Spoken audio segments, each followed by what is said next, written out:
Ativa. Teu áudio está desativado, Ju. Uhum. Então, boa noite. Estamos aqui hoje para apresentar mais uma das propostas da campanha para a vereadora da professora Joseli 13.500. Hoje nós vamos falar sobre a pobreza e a geração de renda no município de Ponta Grossa, mas antes seria interessante nós falarmos que o Brasil, ele saiu do mapa da pobreza em 2014, mas segundo algumas pesquisas da ONU, ele está com tendência a voltar para o mapa da fome. O Brasil, então, teria uma estimativa de que nós teríamos no final de 2020 14,7 milhões de pessoas que estariam, então, na situação de extrema pobreza no Brasil. E hoje nós trazemos, então, alguns convidados que já têm larga experiência no combate à pobreza, fome e geração de renda. Uma das pessoas convidadas é Tadeu Venere, né, o nosso deputado estadual, já em 4 mandatos pelo Partido dos Trabalhadores, e que hoje é presidente da Comissão de Direitos Humanos da Assembleia Legislativa. Temos também o Celso Lacerda, que é um engenheiro agrônomo, que é ex-superintendente do INCRA, né, e que tem larga experiência aí nos movimentos de organização de cooperativas e de agricultura familiar.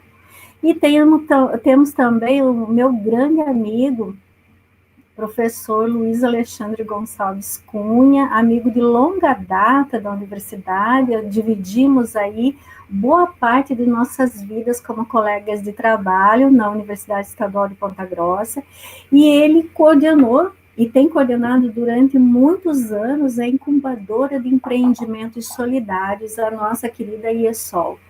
Então, essas 3 pessoas bastante experientes no combate à fome e também na geração de emprego e renda estão aqui para discutir os desafios que nós vamos ter, principalmente hoje com a pandemia do coronavírus, que tende a agravar esse quadro já dramático que enfrentamos no Brasil.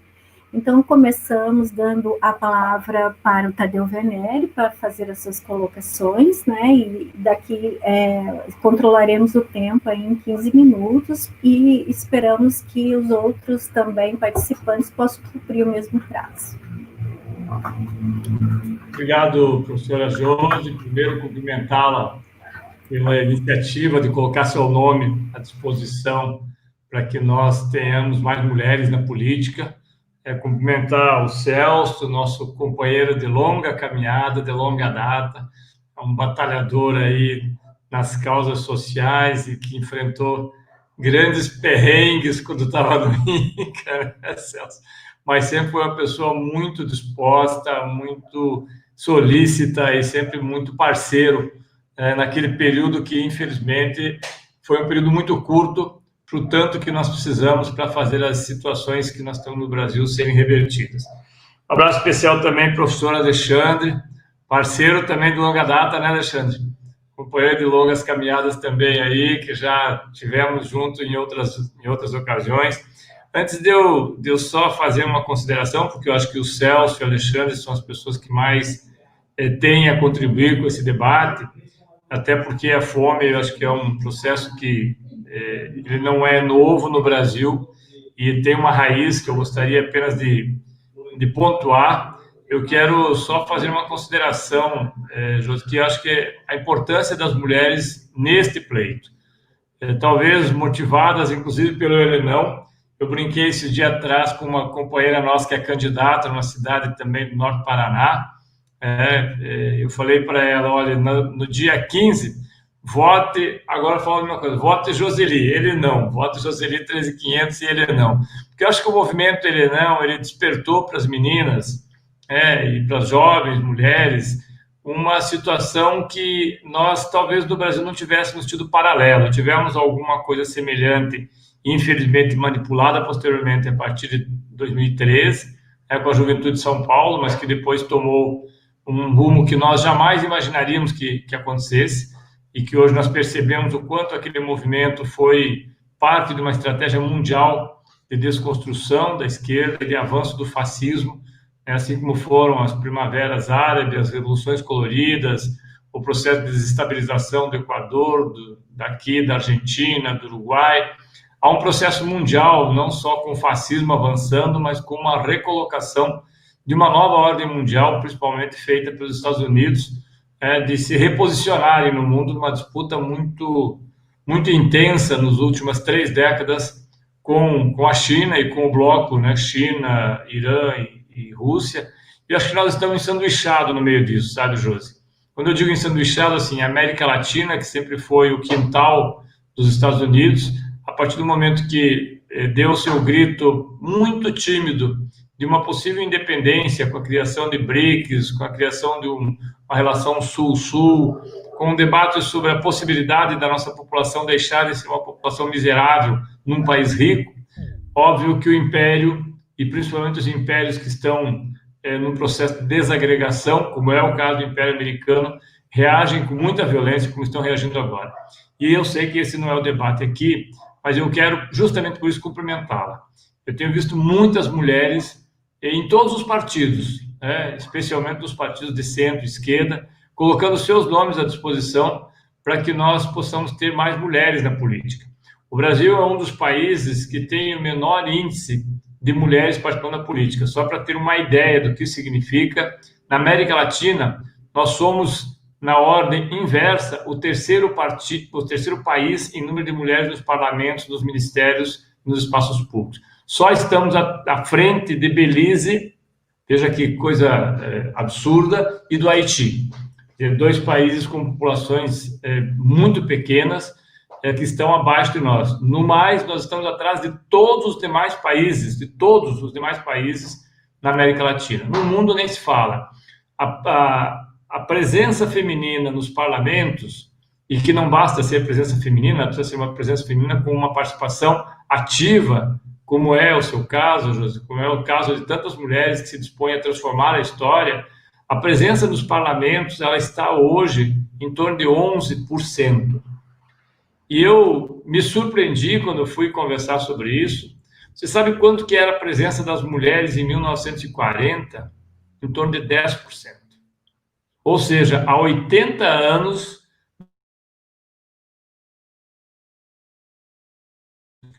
uma sociedade que tem uma cultura machista, patriarcal, misógina, autoritária. Nós estamos vivendo hoje um período de exceção no Brasil, com os parlamentos fechados para a população, abertos para essa coisa de reuniões virtuais, onde você tem 1 minuto para dizer oi, levantar o braço, essa bobajarada toda que é um simulacro de democracia, mas com, de fato, a população não participando. Então, é muito importante que mulheres como você participem.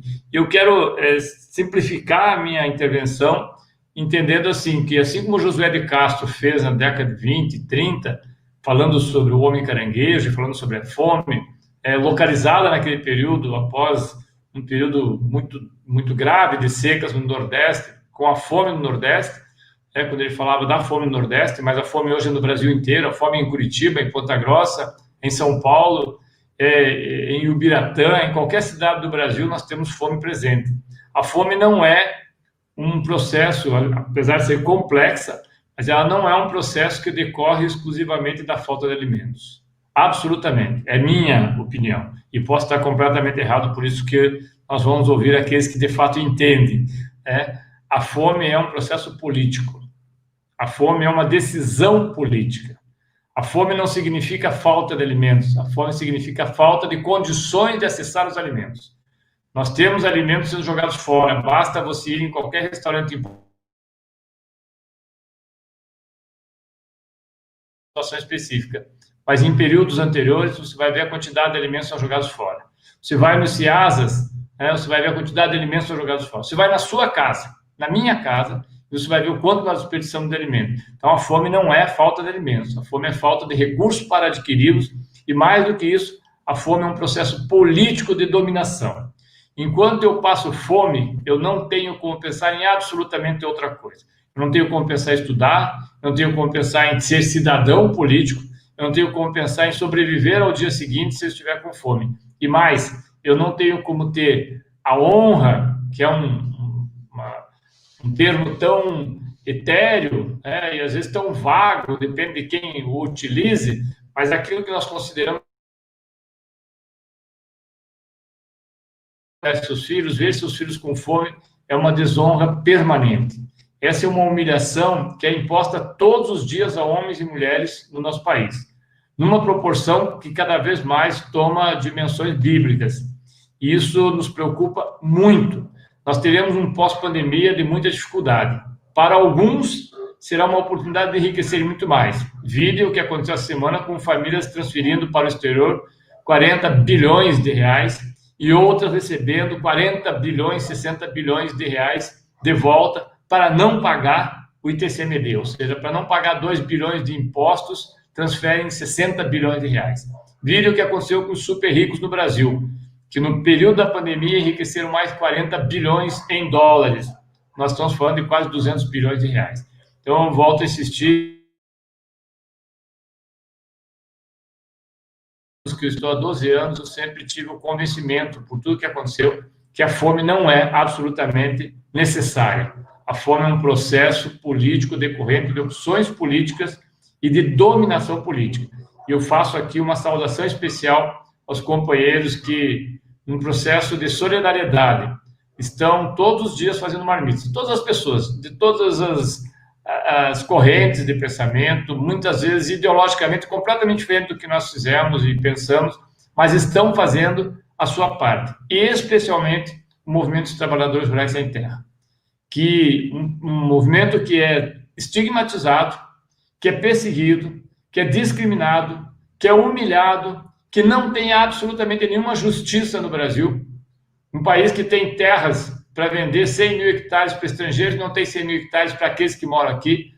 Apesar de tudo isso, o movimento dos trabalhadores rurais sem terra dá um exemplo de cidadania, de patriotismo, esse sim é o patriotismo, e faz com que as pessoas tenham uma alimentação mínima para sobreviver. Então, parabéns pela iniciativa, pelo debate. Eu quero ouvir aqueles que, de fato, têm o conhecimento, para além da política, e têm o conhecimento de como nós solucionarmos. Porque esse problema tem solução. As hortas comunitárias, o processo da agricultura familiar, a agricultura orgânica, o processo todo de entrega de alimentos dentro das escolas, processo de PAA, já mostrou que é possível sim erradicar a fome. Mas para erradicar a fome é preciso mudar a política. Obrigado, inicialmente, e parabéns pela iniciativa, pela coragem e pela disponibilidade de colocar seu nome. Ponta Grossa ganhará muito se você for eleito, pode ter certeza. A Câmara de Vereadores é importante, mas vai ficar mais importante ainda com nossas mulheres, que olham de uma forma diferente do que nós, homens, fomos educados para olhar. Obrigado, Josi. Obrigada, Tadeu. Passamos agora a palavra para o Celso Lacerda, que já tem essa experiência com o Movimento Sem Terra, bastante grande. E como o Tadeu falou da questão da distribuição da terra, eu acredito que a ordem seria interessante, então, já o Celso falar da sua experiência, né, e como que nós podemos enfrentar essa questão da concentração fundiária e a produção de alimentos. Boa noite, Joseli. Para mim é uma satisfação muito grande estar hoje aqui pelo fato do tema, né, um tema extremamente importante. E para mim, pessoalmente, estar nessa sala aqui virtual com 3 pessoas que eu tenho um respeito muito grande e uma admiração grande, apesar de que às vezes não saber disso, né? Primeiro que a Joseli tem um trabalho fantástico, acadêmico, o trabalho que ela fez, já está aposentada, mas tem um histórico muito grande nesse trabalho de luta que influenciou muita gente aí fora da universidade. O Tadeu, que é um deputado que eu tenho muita consideração, muita admiração pela forma que ele trabalha, por quem ele representa, o mandato dele realmente é um mandato extremamente representativo. E o professor Cunha, que eu nunca tive uma relação pessoal, mas já ouvi muito falar e ainda tenho um sonho de talvez ser orientado por ele num mestrado que eu tenho intenção de fazer na UEPG aqui, né? Quem dera. Vamos ver se dá certo. Mas, de qualquer maneira, a minha experiência, eu sou agrônomo, né? Trabalho há 26 anos já com reforma agrária. e tenho uma experiência muito grande na reforma agrária. E eu me lembro que a gente fez alguns estudos com o IPEA, na época que eu estava no INCRA, o IPEA, felizmente, do Márcio Pocman, né? Na época ele era presidente do IPEA, e eu não me lembro dos números, mas sem nenhuma dúvida, a maneira mais barata de se criar emprego no Brasil é a reforma agrária. E analisando economicamente o país hoje, a gente tem que considerar que o Brasil é o país que tem a maior área agricultável do mundo. É o país que tem a maior área agricultável do mundo. E apesar de fazer todo esse alarde de que o Brasil é um grande produtor de alimento, está batendo recorde de produção, mas o Brasil não é o maior produtor do mundo. O país que tem a maior área agricultável do mundo tem que ser o país que mais produz produtos agropecuários do mundo. Notem que eu nem estou falando alimento, né, porque da agricultura brasileira sai combustível, sai álcool, sai commodity, sai celulose para a produção de papel, então não se produz só alimento da agricultura. Mas nós temos um potencial enorme agrícola, e nós precisamos explorar esse potencial de maneira racional e de maneira como nação, olhando para a população brasileira.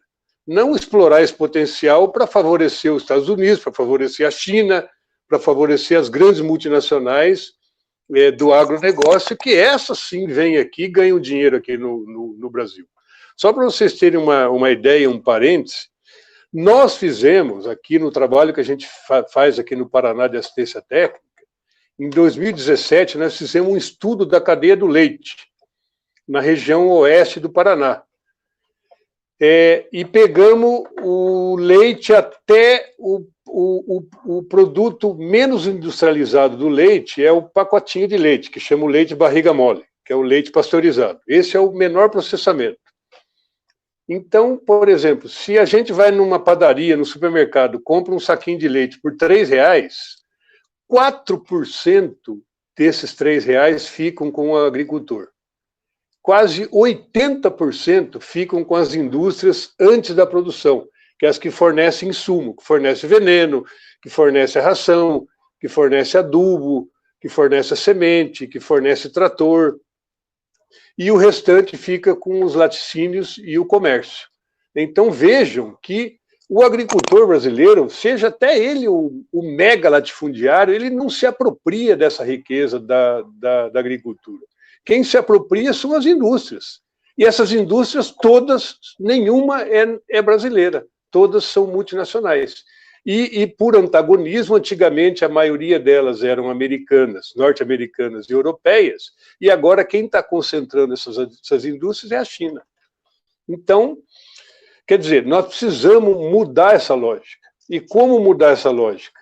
Obviamente, o Tadeu entrou um pouco nesse mérito, a gente praticar uma tecnologia que a gente não seja tão dependente de insumos, que vai na linha da agricultura orgânica, e isso é possível, basta a gente colocar os nossos órgãos de pesquisa, como a Embrapa, o IAPAR, as universidades federais e estaduais, para fazer pesquisa que a gente desenvolve ao longo dos anos e das décadas uma sustentabilidade para ser um país soberano na produção de alimentos.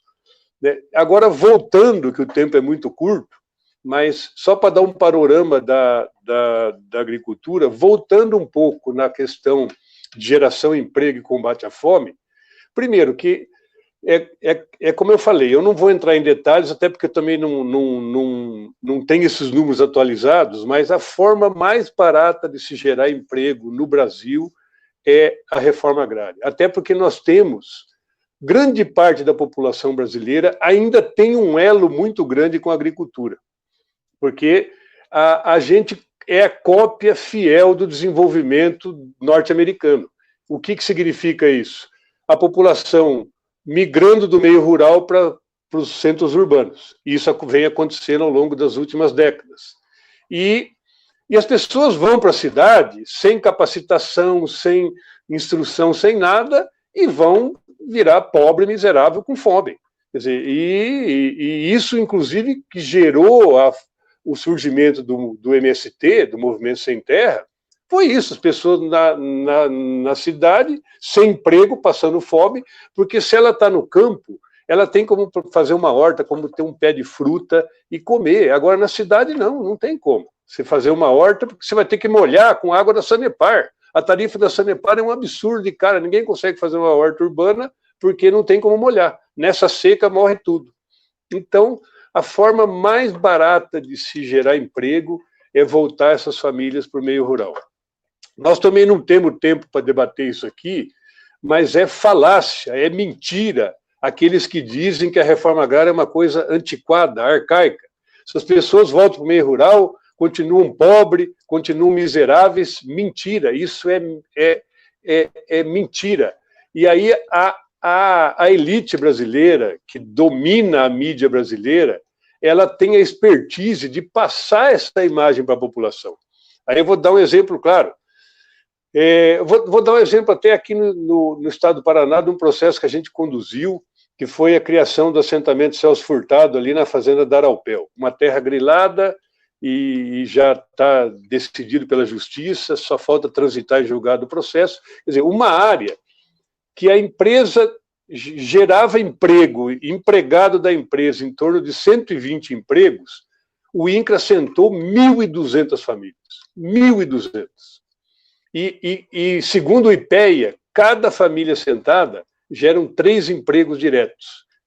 Nessa área hoje, vivem nessa área aproximadamente 8.000 pessoas nesse assentamento, que inclusive politicamente importante, elegem 2 vereadores do assentamento, esse ano provavelmente vão eleger 3, participam ativamente do processo político do município, de queda do Iguaçu. Agora, para a população, o que acontece? Uma família que pega ali 7, 8 hectares e passava fome antigamente, quer dizer, se passava fome, não tinha roupa direito para vestir, dormia mal, passava frio, passava tudo quanto era necessidade. Eu digo isso porque eu presenciei essa situação. Eu conheci essas famílias acampadas, que era uma miséria de comida, tinha falta de comida. As pessoas eram magras. O Tadeu talvez conheça um vereador que tem hoje lá, que é o Claudelei, que todo mundo chama de cachorro. Naquela época, o cachorro tinha metade do peso que ele tem hoje, por falta de comida. Lógico, esses dias até fiz uma crítica para ele, falei, cachorro, você está comendo demais, cara, muita gordura, você está gordo, você está obeso. Mas por quê? Porque teve acesso... É o verdadeiro cachorro magro, né? Exatamente. Teve acesso à comida, coisa que não tinham. E aí, o que a população vê? A população vê o seguinte, bom, os donos da Araupel, eles são gaúchos. Quando eles iam para lá, eles iam de avião particular, pousavam numa pista ali perto, aí era caminhonete cabine dupla, com ar-condicionado, 0 quilômetro, ficava nos melhores hotéis. Essa era a visão do empresário bem-sucedido do ramo do reflorestamento, que era a empresa que era a proprietária dessa fazenda.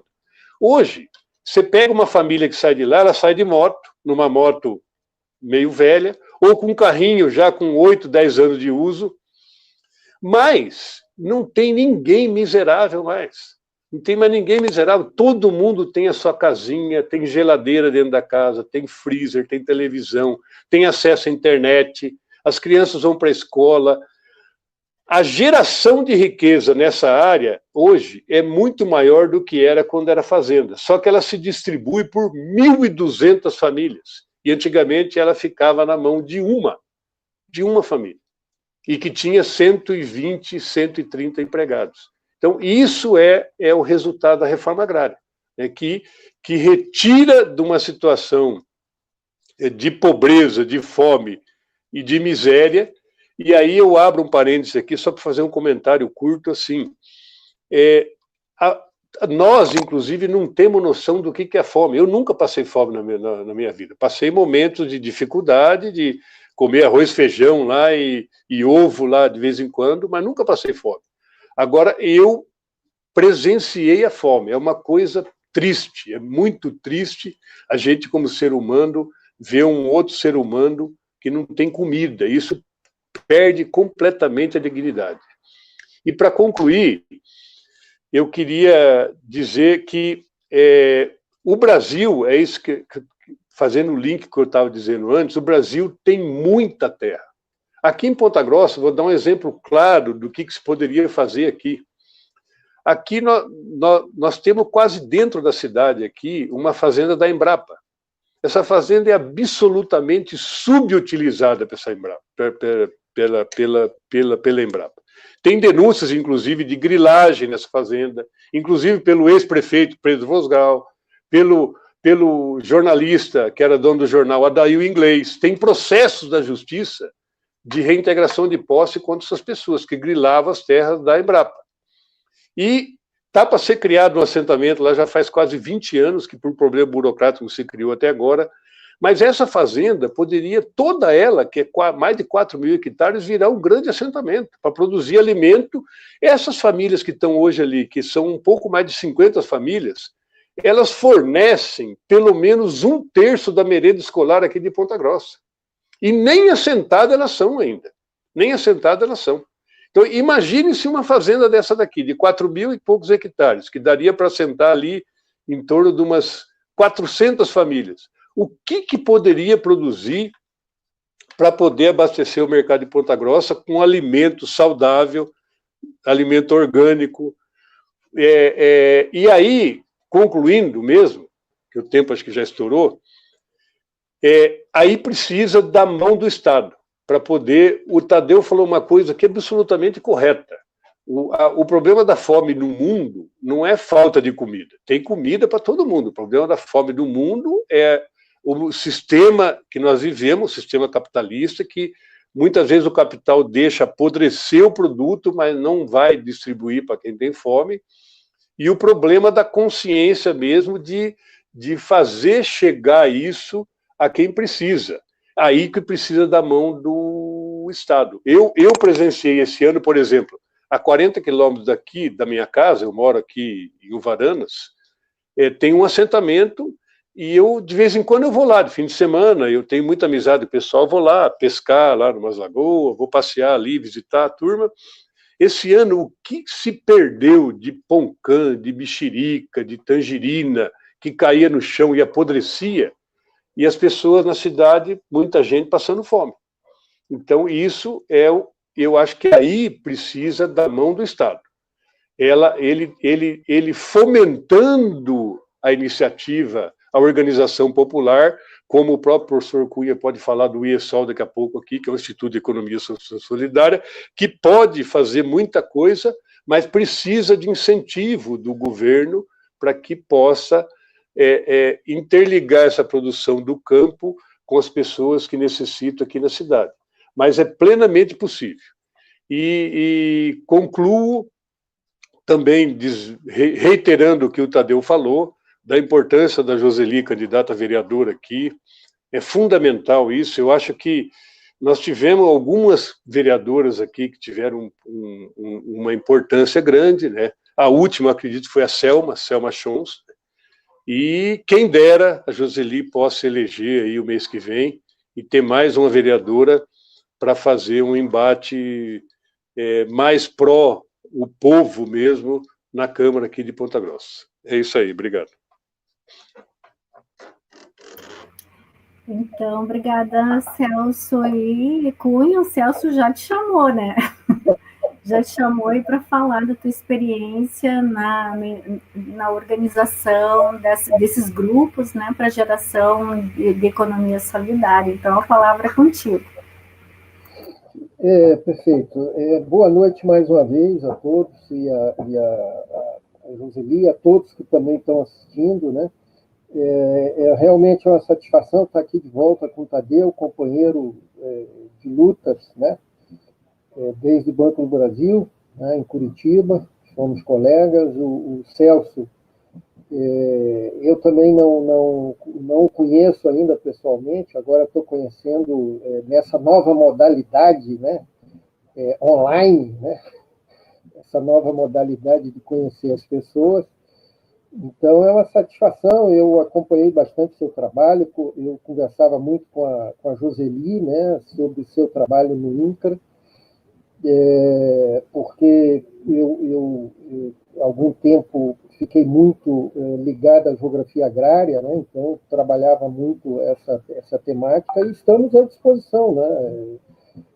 Tanto na pós em geografia quanto na pós em ciências sociais aplicadas que eu também trabalho.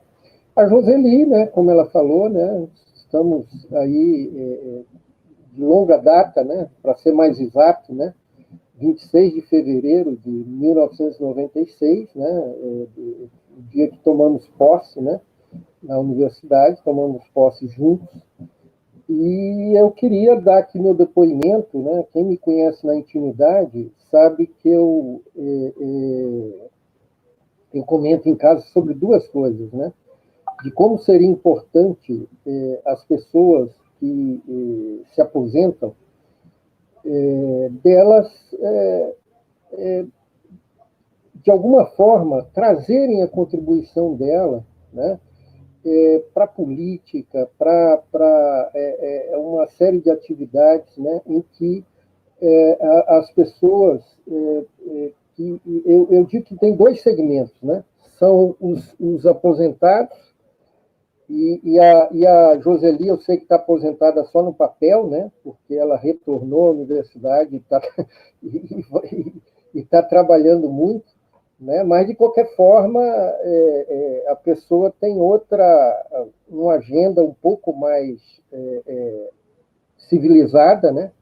Para poder se envolver em outras coisas. E o outro segmento que eu chamo muita atenção são os jovens, né? Os estudantes, principalmente universitários, né? Por que eles não se envolvem mais, né? Na medida em que, na fase que eles estão, eles têm mais condições do que aqueles que estão efetivamente ali na luta, tendo que trabalhar 8, 10 horas por dia, fica muito mais difícil para se envolver. Então, dou os parabéns para a Joseli e percebo que ela veio para essa luta com entusiasmos, né? Eu conheço a Joseli e sei que quando ela entra em alguma coisa, olha, não é fácil, né? É para realmente fazer acontecer, né? Então, eu tenho certeza que ela veio com muita garra, com muita disposição, com muito entusiasmo nessa nova empreitada dela. E eu estou aqui absolutamente à disposição, né? Foi uma grande satisfação quando me chegou esse convite em aceitar e participar. Bom, assim, já que nós temos pouco tempo, né? Então vamos direto para Ponta Grossa, né? Que a Joseli vai ser nossa vereadora aqui em Ponta Grossa. Veja bem, eu estou com um projeto na universidade de geografia regional comparada, né? Geografia econômica comparada, o que me motivou a propor esse projeto foi o seguinte dado, né? É um projeto que compara a economia de Maringá com a economia de Ponta Grossa, né? Análise econômica regional é uma comparação entre Ponta Grossa e Maringá. Qual é o dado que me fez buscar esse projeto? É o seguinte, basta ir agora lá no site do IBGE, o site Cidades, né, do IBGE, e que lá tem o seguinte dado, né? Percentual de população ocupada em Maringá, né? Então, Maringá está lá com 400 e tantos mil habitantes, e o IBGE divulga a população ocupada de Maringá, né? É um número lá, 150 mil, alguma coisa assim. Mas me interessa o percentual sobre a população absoluta, dados de 2018. Eu fui agora, antes da nossa conversa aqui, eu fui conferir os dados de 2018, que eu tinha de 2017. Sabe qual é o percentual de população ocupada em Maringá? 47,1%. Tá? Então, de toda a população absoluta de Maringá, 47% está ocupado. No ano passado, em 2017 era 49%. Tá? E Ponta Grossa, 29%. Tá? Então, enquanto em Maringá 47% da população absoluta de Maringá tem uma ocupação, correto? E aí ocupação não é emprego formal, né? Ocupação aí envolve também profissionais liberais, o próprio empresário, né? Também os camelôs, os informais, os que estão na economia solidária, né? Ou seja, toda a população ocupada, e Ponta Grossa só tem 29% da população ocupada. Dá uma diferença de 20%. Né? Enquanto metade da população de Maringá está ocupada, em Ponta Grossa apenas 1/3 da população está ocupada. Então, veja o tamanho do desafio que é gerar ocupação para a população de Ponta Grossa. Correto? E aí, como o Celso colocou, essa ocupação pode ser tanto no campo quanto na cidade. Né? Então, os projetos, como ele citou essa possibilidade de um projeto de assentamento nessa região de Ponta Grossa, gera ocupação. Né? A agricultura familiar não tem emprego, mas tem ocupação. Né? E a necessidade de também gerar ocupação na cidade de Ponta Grossa. Né? Claro que nós estamos estudando, eu já tenho bastante dado, e claro que isso se explica por uma série de razões, né? Mas o dado está aí. Né? Então, se há algo para fazer de importante em Ponta Grossa, é gerar trabalho e renda.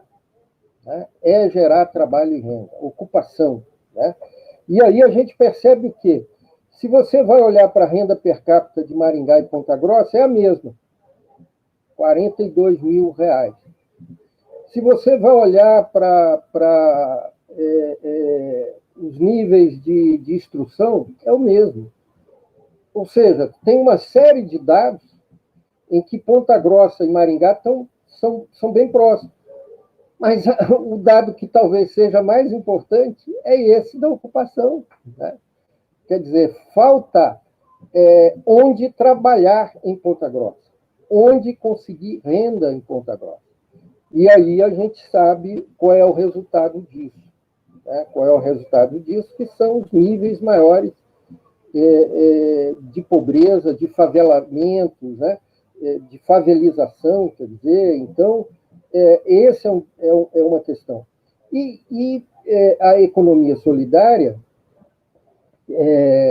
que ganhou, né, destaque nesse momento da pandemia, ela pode ter um papel muito importante nisso, né?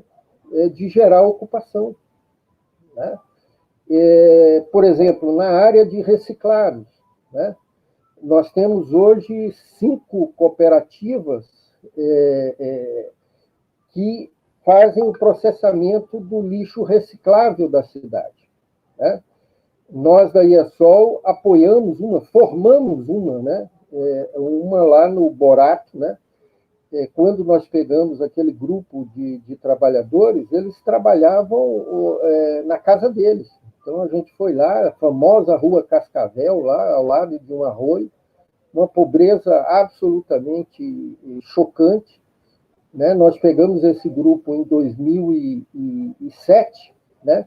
E hoje eles têm um galpão, né? E estão integrados no programa de reciclagem da prefeitura. São 5 cooperativas. Poderíamos ter 10, 12. Né? Aqui na minha rua, no Jardim La Fiore, que é um bairro de classe média, só eu separo o lixo. Só eu separo o lixo aqui. Eu pego todo o meu lixo reciclado, boto no bagageiro do meu carro e vou entregar lá no Tozeto, que lá tem um lugar que recolhe, eu sei que dali eles distribuem entre as 5 cooperativas, né? Ou seja, nós poderíamos dobrar, talvez triplicar o número de famílias que pudesse ter trabalho e renda a partir desse segmento, né? A partir desse segmento, se tivéssemos um programa, né, que resultasse efetivamente, porque já existe uma pequena solução, né, nas periferias, que é a tal da Feira Verde, né? Mas a classe média não recolhe lixo ser reciclado, né? A classe média ainda não recolhe, né? Eu vejo aqui na minha rua, né? A classe média bota tudo aqui na porta, nada, né? Pelo o nosso candidato a prefeito hoje, do PT, né, o professor Edson, irmão da Joseli, família de gente guerreira e inteligente, né, é isso, né, uma candidata a vereadora, outra a prefeito. E lá, naquele artigo, né, por um projeto socioespacial de desenvolvimento, eu falava em pequena e grande economia, né? A grande economia é aquela economia que, geoeconomicamente, ela está voltada para os mercados nacionais e internacionais, né?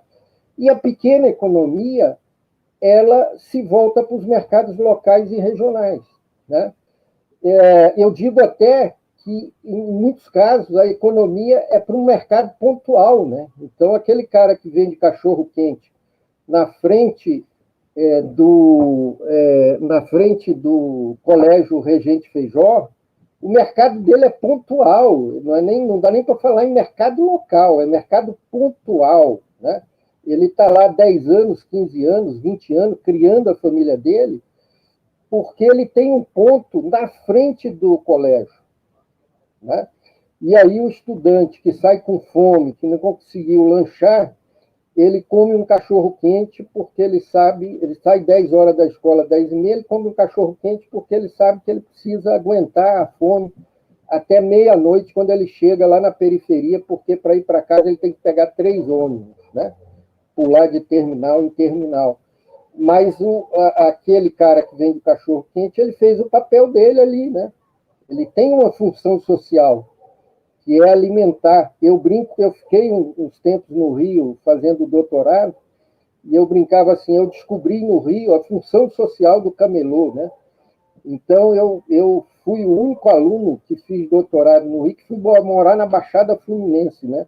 Normalmente, quem vai estudar no Rio vai morar lá na Zona Sul, em Copacabana, em Ipanema, na Ilha do Governador, né? Como a Joseli ficou lá, na classe média, e eu fui lá para a Baixada. Então, eu pegava o ônibus, terminava a aula às 18 horas, eu pegava o ônibus, só que tinha um problema, você pegava o ônibus às 18h30 no centro do Rio de Janeiro, e você podia chegar meia-noite na Baixada, né?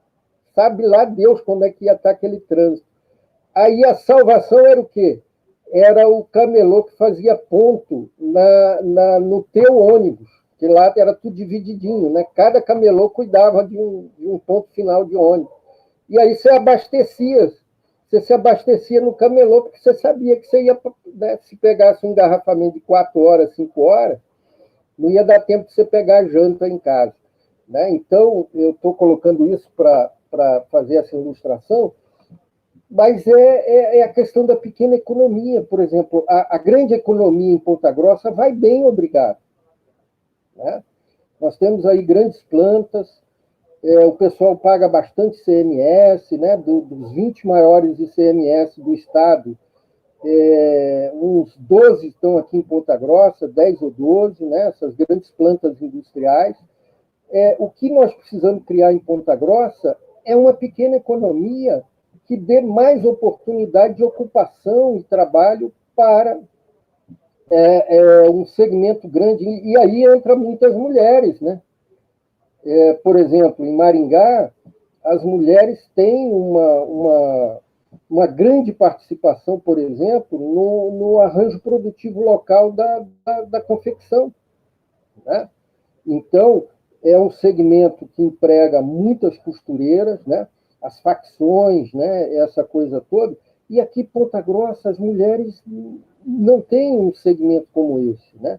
Um segmento empregador de grande possibilidade, intensivo em mão de obra, né? Intensivo em mão de obra. A nossa economia aqui é oligárquica, é uma economia de grandes plantas, é uma economia de grandes lojas de departamento, etc., mas é uma economia restrita no que se refere a essa pequena economia. Então, eu acho que a economia solidária tem um papel muito importante a exercer aqui, né? No sentido de buscar criar, né, oportunidades de trabalho e renda para esses segmentos que, infelizmente, não vão nunca conseguir se integrar a essa grande economia. Até porque essa grande economia ela tende a ir liberando, né, liberando mão de obra, né, e crescentemente tendo em vista a capacidade enorme dessa grande economia em incorporar tecnologia poupadora de mão de obra. Isso é inevitável, né? Então, é preciso você ter, e aí o Celso foi muito feliz quando colocou, a necessidade do Estado, né, a partir de um planejamento, de um acompanhamento rigoroso, científico, né, de como vai evoluir esse processo de poupança de mão de obra na grande economia, de ter uma pequena economia que possa absorver isso. E aí, só para fechar, foi falada aqui a questão da agricultura, e nossa região tem um outro problema, né? Nossa região tem um outro problema. Qual é o outro problema? O outro problema é que nós estamos numa grande bacia, né, de agronegócio. Inclusive, esse agronegócio está abrindo uma nova fronteira aqui na nossa região, que é através das grandes plantações de pinos, né? Nós estamos virando talvez o maior polo brasileiro de produção de papel e celulose, né? Vejo os investimentos que estão acontecendo na região de Telêmaco, Ortigueira, já há planos de novas plantas, e o que está acontecendo, o Celso sabe melhor do que eu isso, é que a nossa agricultura familiar aqui na região, ela vivia relativamente protegida, porque a soja não subia em costas, né? Nem subia nem descia, né? Porque a soja vem no pacote tecnológico de grandes máquinas, equipamentos, etc. E aí as áreas de alta declividade que nós temos aqui na região nunca serviram para soja, mas agora elas estão sendo cobiçadas por esse segmento do pino, né? Que começa a seguir. E aí o que acontece? Por exemplo, quando você pega o IDH de 2000, né, qual eram as regiões com o melhor IDH do Brasil? O Vale do Itajaí, em Santa Catarina, e a Serra Gaúcha, né? As duas regiões com tradicional agricultura familiar, né? Mas também com o que os teóricos chamam de indústria difusa, né? Então, lá tinha a agricultura familiar, indústria difusa, indústrias, né, que se espalham pelo interior. E ali surge, então, a pluriatividade. Então, você tem uma família de agricultores em que todo mundo, alguns estão ocupados, outros estão empregados, né? Por exemplo, eu tinha um amigo meu, representante comercial da Cobalt, né, motores elétricos, concorrente da VEG, lá em Jaraguá do Sul. Ele dizia que a Cobalt, o ônibus da Cobalt, andava 60 quilômetros de manhã pelo interior daquela região de Jaraguá do Sul, atrás de jovens para trabalhar na indústria, né? Então, o jovem acordava 5 horas da manhã, ajudava o pai a ordenhar as vacas, alguma coisa, tal. Às 7 horas ele pegava o ônibus da indústria, aí ele ia à indústria, o pai ficava em casa, a irmã ia trabalhar numa pousada ali perto, a mãe ia trabalhar num restaurante de um projeto de turismo rural. Essa família, né, tinha a pluriatividade, né, tem a pluriatividade, então ela consegue renda de diversos segmentos. Ponta Grossa não tem isso, né? A nossa região não tem isso. Então, esse é outro desafio a vencer, né? Que é esse de gerar trabalho e renda na região. Não sei, eu acho que é isso aí, eu acho que é muito importante, né, para os pequenos e médios municípios, principalmente. Eu falei que a ocupação aqui em Ponta Grossa é 29%, mas você vai num município como Malé, o índice de ocupação é 11%, 12%. Né? Então, realmente, esse é um grande desafio a ampliar, né, as oportunidades de ocupação, ou seja, de geração de trabalho e renda, que com isso, né, você pode combater a pobreza de uma forma mais efetiva do que nós temos feito até agora aqui no município. Então é isso, Joseli, tá? Muito boa sorte aí nessa nova caminhada, estamos aí torcendo por você e pode contar com a gente naquilo que a gente puder contribuir, tá? Muito obrigado pelo espaço. É isso aí.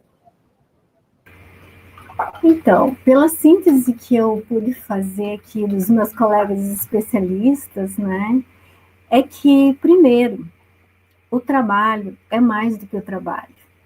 O trabalho, ele está relacionado com a questão da dignidade humana. E que a fome, então, ela é uma questão política. E que a morte também é uma questão política. Porque deixar morrer de fome é uma questão de escolha que uma sociedade faz, de quem são as vidas que são importantes de serem poupadas e as vidas que não são importantes. E nós do PT estamos interessados em fazer com que toda a vida humana tenha importância. O Celso nos falou de várias experiências de geração de renda simplesmente pelo fato de nós fazermos uma redistribuição de um bem natural, que é a terra. A terra não nasceu propriedade de algumas pessoas. A terra é um bem natural que foi apropriado por determinada classe. E, portanto, a nossa sociedade pode fazer, sim, a escolha da redistribuição de terras para aqueles que mais precisam. O meu amigo Cunha nos disse que é possível fazer com que uma economia possa girar em torno das necessidades e também daqueles que necessitam de geração de trabalho, mas ao mesmo tempo de um determinado padrão de consumo, que é o padrão de consumo popular. O que nós temos que fazer, então, é gerar políticas que unam todas essas condições favoráveis que nós já temos. E mais do que isso, que a gente possa realmente criar uma sociedade mais solidária. Isso é escolha. Isso é escolha, e isso tem a ver com aquilo que nós podemos fazer na arena de Estado. Por isso, eu queria acrescentar um dado que os mais pobres entre os pobres, e aí eu estou falando de que há uma estratificação cruel da pobreza, é que os mais pobres entre os pobres são mulheres e crianças. E não é possível que nós possamos dormir à noite pensando que nós temos uma sociedade que ainda tem uma estratificação entre os pobres. pessoas que estão numa situação de extrema pobreza, nós temos pessoas que sofrem muito mais, que são mulheres e crianças.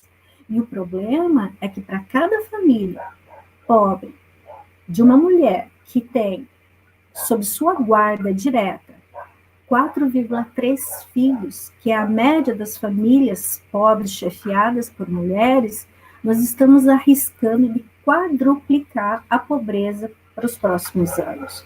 Por isso, políticas públicas competentes têm que estudar os mecanismos de produção da pobreza para encontrar medidas competentes para que nós possamos ser criativos e que nós possamos construir uma sociedade em que as pessoas sintam dignidade, porque pobre não quer só caridade, pobre quer dignidade, né? E aí eu gostaria de agradecer todos os colegas que participaram dessa live de hoje, porque uma das plataformas, né, que nós estamos defendendo nesse mandato é justamente o combate à pobreza, essa situação vergonhosa num país como o Brasil, né? Então, muito obrigado ao Tadeu pelo aceite, né? Eu gostaria que o Celso também, gostaria de agradecer ao Celso, Cunha, e gostaria de saber se vocês gostariam ainda de fechar com algum comentário final.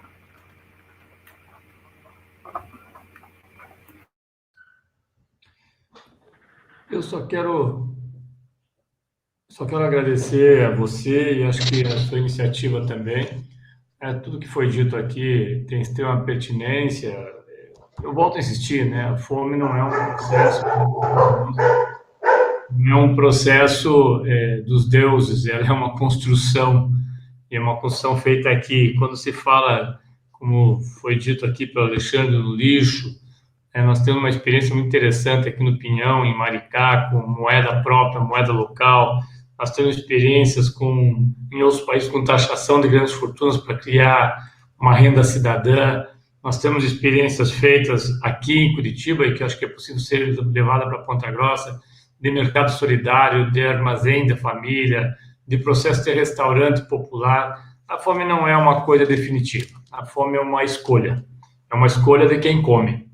Esse que é a maior tragédia. Eu acho que está na hora de fazer virar esse processo, e se nós conseguirmos organizar os que não comem, certamente haverá uma diferença nesse cenário. Eu lhe parabenizo mais uma vez, Josi, e eu queria te agradecer e encerrar lembrando que nós estamos caminhando para um período com esse tema específico que falou, que talvez já foi dito uma vez aqui há 20 anos atrás, e está se repetindo, uma tragédia de proporções que nós ainda não vimos no Brasil em termos de fome. Talvez chegue a hora em que a população não durma e não coma.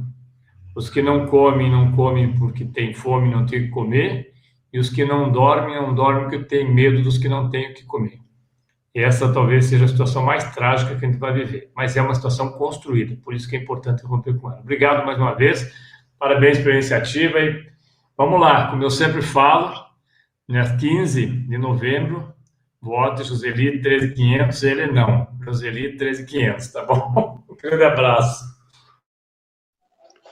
Eu queria só também, Joseli, dizer que se coloca à disposição, né? Eu acredito que tem muita coisa que pode ser feita, que os governos não fazem porque não têm vontade política de fazer. Eu perdeu aqui um segundo só para dar um exemplo no que o professor Cunha falou, da questão da reciclagem do lixo. Eu não me lembro o ano, eu participei do Conselho Municipal de Meio Ambiente e a gente travou um debate enorme lá sobre a coleta do lixo, a coleta seletiva, porque Ponta Grossa não faz coleta seletiva. A empresa de lixo aqui não faz coleta seletiva, e aí fica só as cooperativas coletando aonde se produz mais lixo, obviamente se separa, que é nos bairros de classe alta. Mas eu acredito que a classe média, se ela tiver um incentivo, ela separa o lixo. Só que, por exemplo, eu moro aqui na Carlos Cavalcante, avenida principal de Varandas, não tem coleta seletiva de lixo aqui. E a gente faz como o professor Cunha falou, a gente separa aqui e tem que levar em algum supermercado que faz a coleta, Só que, às vezes, a gente não consegue, né?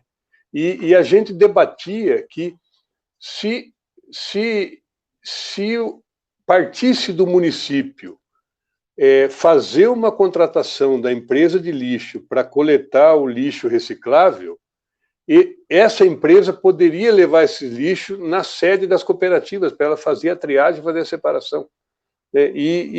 Isso custa, mas ela vai ter que coletar o lixo da mesma maneira. Quer dizer, se 1 tonelada de lixo comum, o município vai ter que pagar se o lixo reciclável estiver ali dentro também. Então, não custa pagar um pouquinho mais para fazer uma coleta separada e levar esse lixo lá nas cooperativas. Isso é um custo que a sociedade tem que assumir para prover, principalmente, fazer a preservação ambiental e num segundo momento, gerar renda também, ocupação e renda. Mas, no primeiro momento, é a preservação ambiental. Mas, infelizmente, essa conversa não prosperou. Não prosperou porque não tinha interesse de que isso fosse feito.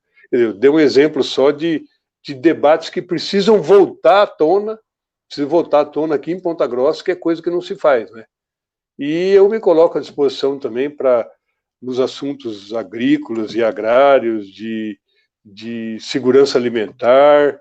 Estou à disposição, não sou o dono da verdade, mas a gente acumula bastante experiência, já tenho 30 e poucos anos de agrônomo, já trabalhei com agronegócio, já trabalhei com agricultura familiar, já trabalhei com reforma agrária, e acho que a gente tem muito a contribuir, me coloco à disposição sempre que precisar nesse debate. E fico torcendo também para que você possa se eleger agora no dia 15 de novembro, Joseli. Sucesso e felicidade. Também gostaria de comentar um último aspecto, né?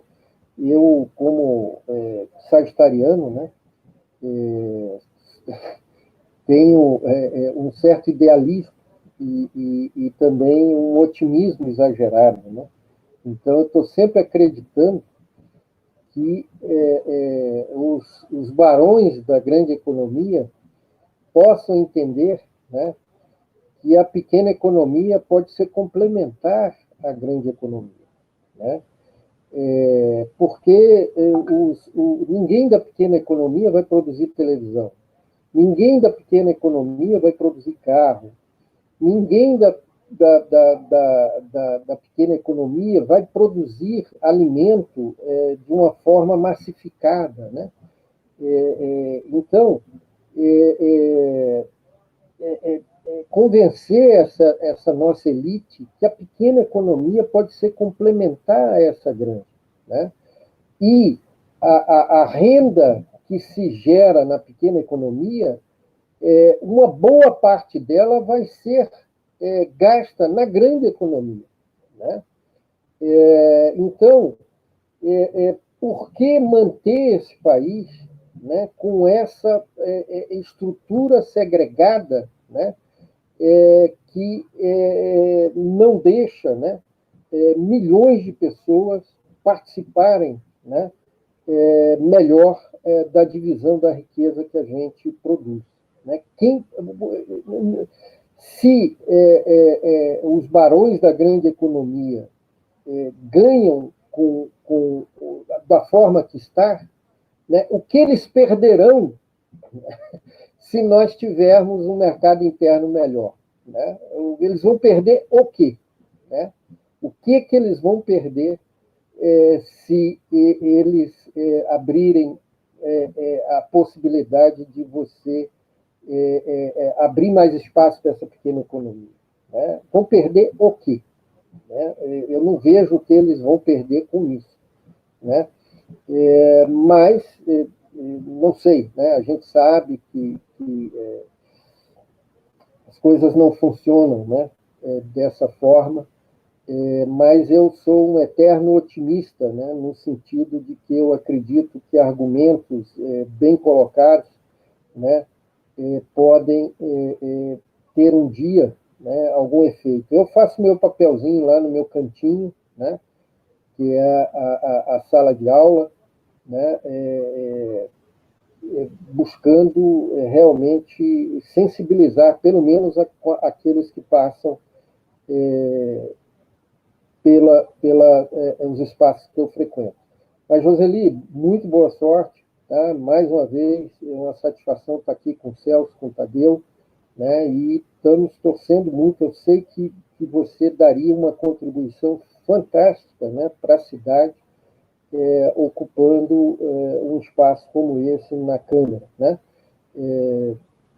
Pela sua capacidade de trabalho, pela sua capacidade, que eu sempre admirei, né, de liderar as equipes, né, as equipes que você coordena, né? Então, eu tenho certeza que o resultado seria extremamente positivo, né, para a cidade, poder contar com uma vereadora com a sua competência, a sua capacidade e a sua inteligência. Então, né, estamos fortemente na torcida, né?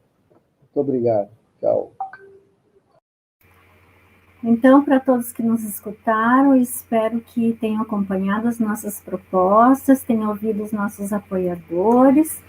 E agora o Alides vai fechar, então, com o jingle da campanha, né, que é para mudar, para resistir, 13.500, professora Joseli. E estamos aí na luta, espero que outras pessoas se agreguem e que nós possamos realmente fazer uma narrativa diferente, de mais amor e solidariedade para essa cidade, que é Ponta Grossa. Obrigada, gente.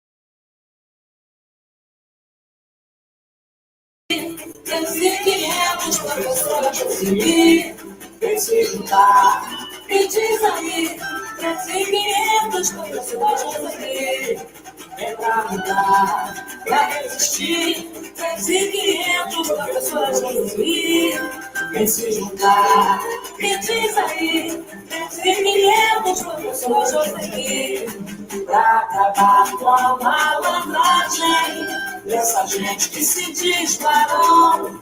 Mulher guerreira, mulher coragem, a vida perdida pela educação, competência, honestidade tem aqui, vereadora, professora Joseli, pra me representar e reagir, 13.500, professora Joseli, é pra mudar, pra resistir, 13.500, professora Joseli, vem se juntar, me diz aí, 13.500, professora Joseli, é pra mudar, pra resistir, 13.500, professora Joseli, vem se juntar, me diz aí, 13.500, professora Joseli, brilho nos olhos, olhar no futuro, compromisso com a nova geração, a vida na escola, porque no estudo, meu tesouro, a liberdade, a solução,